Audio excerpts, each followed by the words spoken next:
এই ছাত্রছাত্রী ভাই বোনকে জানাই চ্যানেলের পক্ষ থেকে স্বাগত। আজ তোমাদের যে ভূগোল প্রশ্নের পরীক্ষা ছিল, সেই প্রশ্নের অ্যান্সার আমাদের বিদ্যালয়ের শিক্ষক মাননীয় দেবদাস পাত্র মহাশয় করে দিচ্ছেন। তোমরা ভিডিওটি স্কিপ না করে প্রথম থেকে শেষ পর্যন্ত দেখো। পরীক্ষার খাতায় তোমরা ঠিক এইভাবে অ্যান্সারগুলো করে এসেছো কি না তা তোমরা মিলিয়ে নাও।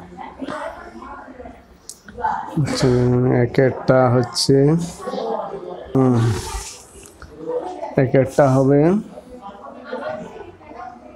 পৃথিবীর আবর্তন। এইটা হচ্ছে বর্ষাকালে দেখালে বান্ডাকা।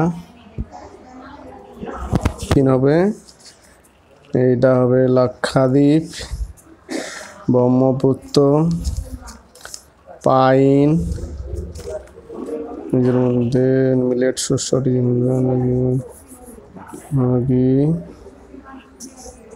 ঘুষুরি,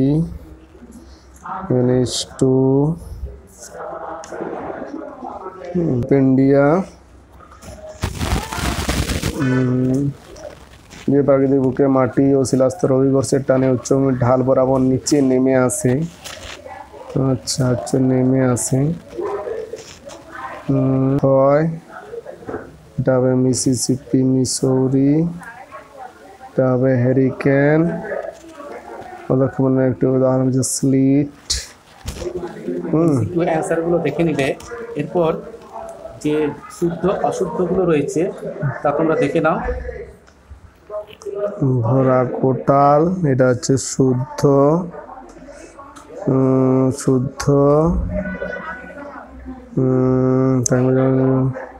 অশুদ্ধ।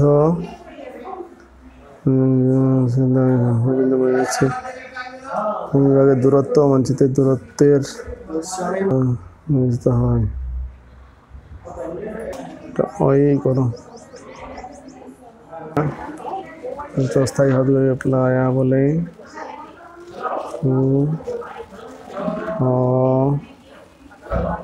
বিজ্ঞানের সাহায্যে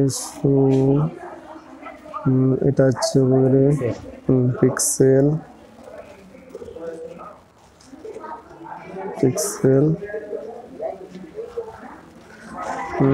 এবং প্রক্রিয়া।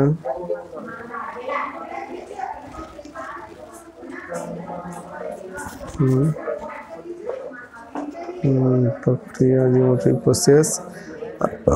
পারমাণবিক বর্জ্য।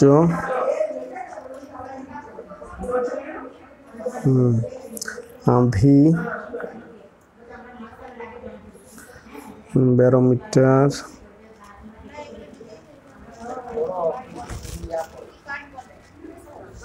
নদীর দ্বারা সাসপেনশন হচ্ছে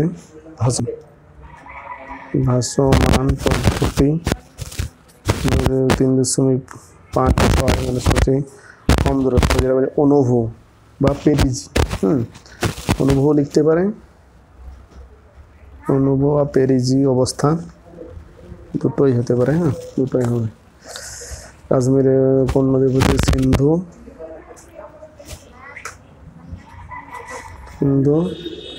কোন ধরনের চাষের জন্য মৃত্তিকা হয়? ঝুম চাষ। কোন ফসলের কেন্দ্রীয় অবস্থান? ধান। 10 লক্ষ। তার মেট্রিক স্কেলে কত?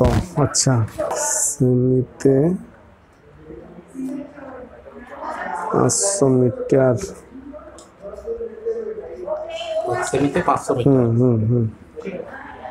পলল শঙ্কু।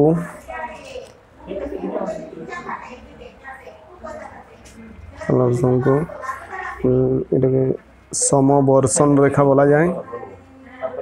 সমবর্ষণ রেখা বলা যায়। আইসো হাইটও লিখতে পারে। আইসো হাইট, HYET, আইসো হাইটও লিখতে পারি।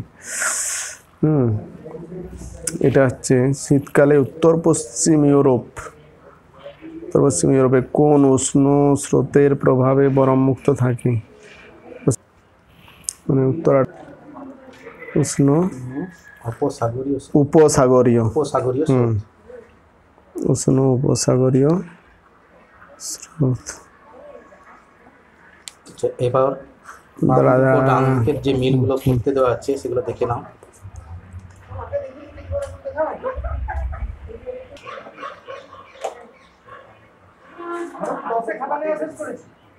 উত্তর আটলান্টিক, উষ্ণ উত্তর আটলান্টিক স্রোত, তো লিখতে পারি। 3.8-এর যে অ্যান্সারটা হতো সেই অ্যান্সারটা হচ্ছে উত্তর আটলান্টিক উষ্ণ স্রোত। আছে নাকি? রাজস্থান লুনি, কান্ডালাকর মুক্ত বন্দর, ভিলাই, লাদাখ। এই মুহূর্তে স্যার সব অ্যান্সারগুলো তোমাদের করে দিলেন। স্যারকে অসংখ্য ধন্যবাদ। মাননীয় বিদ্যাবাবু, আপনি ছাত্রছাত্রীদের উদ্দেশ্যে কি বলবেন? আগামী পরীক্ষাগুলো তাদের কেমন হোক সেই সম্পর্কে যদি একটু টিপস দেন আমাকে। পরীক্ষা ভালো হবে, ভালো করে দিতে হবে। ভূগোল প্রশ্ন ভালোই ছিল, কিছু গতানুগতিক যে প্রশ্ন বড় প্রশ্ন পড়ে সেইগুলো পড়েনি, কিছু সহজ কিন্তু আনকমন কিন্তু সহজ প্রশ্ন পড়েছে এইবারে। আর শর্টগুলো পারা উচিত প্রত্যেকেরই। আগামী যাই হোক যেমনই হোক পরবর্তী পরীক্ষাগুলো ভালো করে দাও। ফিজিক্যাল সায়েন্স, লাইফ সায়েন্স ভালো হবে আশা করি। ভিডিওটি দেখে তোমরা কতটা উপকৃত হলে তা অবশ্যই জানাবে কমেন্ট বক্সে কমেন্ট লিখে। আর একটি লাইক করে বন্ধু মহলে শেয়ার করতে ভুলো না। তোমাদের একটি লাইক এবং মূল্যবান মতামত আমাকে নতুন ভিডিও বানাতে উৎসাহিত করবে। তোমাদের আগামী পরীক্ষা আরও ভালো হোক এই শুভেচ্ছা শুভকামনা জানিয়ে ভিডিওটি আজ এখানেই শেষ করছি। চ্যানেলটির সঙ্গে থাকো, ভালো থেকো।